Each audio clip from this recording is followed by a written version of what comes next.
माँ ମୋ ନାତୁଣୀର ଆକ୍ସିଡେଣ୍ଟ ହେଲା। आज्ञा ମୋ ପୁଅ ସେତେବେଳେ ଘରେ ନଥିଲା। आज्ञा सियाड़ क्यों होने की कौन ମୋ ପୁଅ ଘରେ ନଥିଲା ସେତେବେଳେ ମୋ ନାତୁଣୀର ଆକ୍ସିଡେଣ୍ଟ ହେଲାଣି।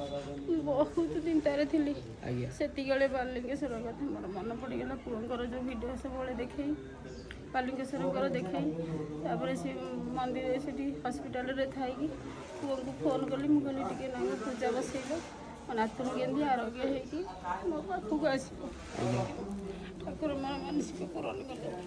ମୁଁ ଏଠିକି ଆସିଛି केते दिन भीतर कल କରିଛନ୍ତି 10-15 ଦିନ ଭିତରେ କରିଛନ୍ତି। मानसिक बसिया 10-15 दिन भीतर ठीक कले पिला ହଁ ପୁଅ ବି ନଥିଲା ଘରେ ବି ନଥିଲା। ଆଜ୍ଞା, ଅପରେସନ୍ ହେଲା। ମୁଁ କହିଲି के जोरे कौन हाँ ଠାକୁରଙ୍କୁ ଖାଲି ମୁଣ୍ଡିଆ ମାରୁଥିଲି କେମିତି ମୋ ନାତୁଣୀ ଯେମିତି ହେଇଥିଲା ସେମିତି ସକ୍ସେସଫୁଲ୍ ହେଇକି आज्ञा କେମିତି ଆସିବ ମୋ କୋଳକୁ।